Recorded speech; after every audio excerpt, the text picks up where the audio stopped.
got fired, but I've been telling people I got laid off. That's the move. You can't say fired. You got to say laid off. Because when you say laid off, your friends actually have sympathy for you. They're like, oh, don't worry about it. You land on your feet. When you say you got fired, all they have for you is questions. Like, what happened? What'd you do? And I'd answer those questions if I had a cool answer. If I could say something like, oh, dude, they caught me vaping in the handicap stall. They caught me jerking off in the handicap stall. But I gotta look them dead in the face and just be like, oh, dude, they told me I was a bad culture fit. You know? It's true, though, I am. I'm like a facilitator of workplace hatred. That's like my thing. I'm like the last guy you want to see in a break room, truly. If you're having a bad day, I'm just gonna pile on, really. Open the cabinet, oh, we're out of peanut butter pretzels again. I'm in the corner. This company doesn't fucking care about us. Look, I can't be the only person that actively roots against their company to fail, right? Look, paycheck is nice and all, but wouldn't you just like to see it all burn? It's a startup. Who would miss it, right? I don't know, I had to check out my resume for the first time in a while. You ever look at an old resume and just marvel at the lies? Bold, italics, lies. It's all... I had a line in there that said, entrepreneur. Like, yeah, I used to sell Adderall. Like, what do we... And I don't feel bad talking about that either, because I don't think you can overdose on Adderall. Like, I don't know if that's true or not, but I'm not like a doctor or a reliable guy. I've just never seen an episode of CSI where they walk into a dead guy's place like, must have been an extended release. All this guy's chores are done.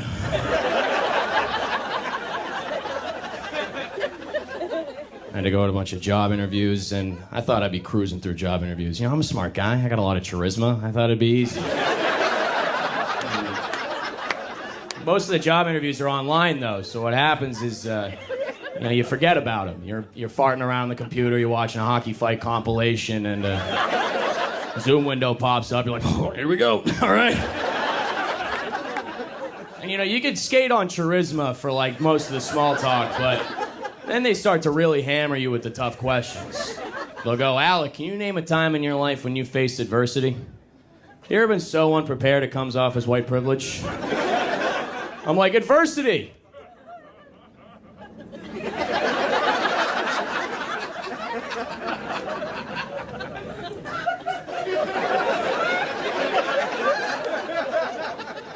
And then you slam the screen shut and blame the Wi-Fi. That's the move. Would you want me to wait and be like, oh, this one time at sailing camp, there wasn't any wind. Like, I'm gonna blame the Wi-Fi. I got a temporary job right now. I'm a substitute teacher. If you ever wanted to find out how your friends really feel about you, just tell them that you're teaching. So I'll just say things to your face like, wow, they must really need people, huh? Yeah, there's a shortage of heroes right now, actually. It's always your buddies that work in, like, tech sales or something. And I would never say that to them about their jobs. I'd never be like, wow, they must really need a washed-up D3 athlete with a coke problem, huh?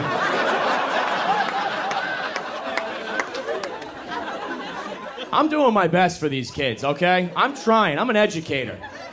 It is tough. I did a whole lesson on apostrophes the other day. I think it was all wrong. I think the whole thing was wrong. They're asking me, like, how do I know if it's possessive? I'll sound it out. I don't know. Good part about being a sub, though, for the most part, your job is just throwing on a movie and then watching the first half of that movie 6 times in a row during the day. By the time you get to 7th period, you're like, look, kids, we're starting Mulan from the middle, okay? I gotta find out this bitch defeats the Huns. I'm losing my mind. And I don't like that word sub either. I think that's very demeaning to me, okay? In my classroom, I am not a sub. I am the dom, all right? You'll find out everything about your life on the internet almost instantly. Remember when we were growing up and we thought all of our teachers just lived at the school? Now I'll be in the middle of a lesson, some kid will pull up his phone and just be like, damn, mister, you live in a bad part of town. I had some kid comment on a comedy promo of me and he just said, your ass. I was like, Eric, this needs an apostrophe, dude. Come on.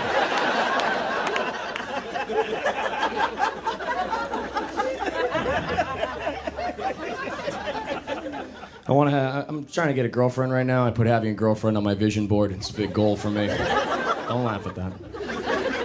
I don't know. Look, everyone's got a girlfriend now. Even like the weird friend in my group, he's got a girlfriend, and she's way out of his league, like suspiciously out of his league. But she says it's because he has big golden retriever energy. You heard that? Big golden retriever energy. I don't know. I think it's kind of cute. It's cute. It's fun. Like, I'm gonna start saying that. Big golden retriever energy. We were all calling it mild autism. So if you met Dave, he's a biter. It's just dating as a whole, I'm feeling very hetero-pessimistic about it. I'm a straight guy. Any other straighties? Straighties? Woo! Trying to make that into a like we see each other. It's not really catching on. I'm working on it. I'm not a trendsetter. I just do my best.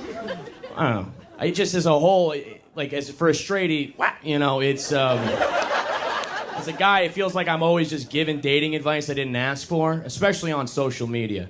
On my feed, it'll just be beautiful women with their phones in front of their face saying things like, hey guys, here's the 13 things you do that give girls the ick. Number 1, existing. Number 2, ankle socks. I'm like, all right, should I go to Kohl's or kill myself? What's the move? I'll do both. I'll try. The sad part is, though, the flip side of that coin is the alpha male content. The guys with the aviators smoking the cigars being like, how value men are bred to be hunters. Are you ready to hunt for your prey? It's like, no, dude, I'm gonna make like pizza rolls or something. I hate all that alpha male content, dude. It's very toxic. And especially it sucks when your friends do it. Like I had a buddy, he posted an Instagram that said, when she broke up with you, she made a bet on your future. Make sure she loses that bet. I'm like, are you about to shoot up a casino? What are you talking about? It's sad because I wish my boys could just feel comfortable enough to talk to me. Like, I've been going to therapy for like a month, okay? I'm an emotional intelligence brown belt at this point, all right? I got moves, dude. You want to kill yourself? Have you tried going for a walk, my man? What about breathing, huh?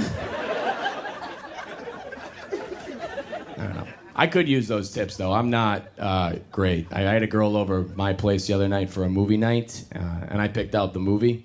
About halfway through, she starts kissing my neck a little bit. You know, hand starts going around my belt. So I press pause, and I'm like, hey, what's up?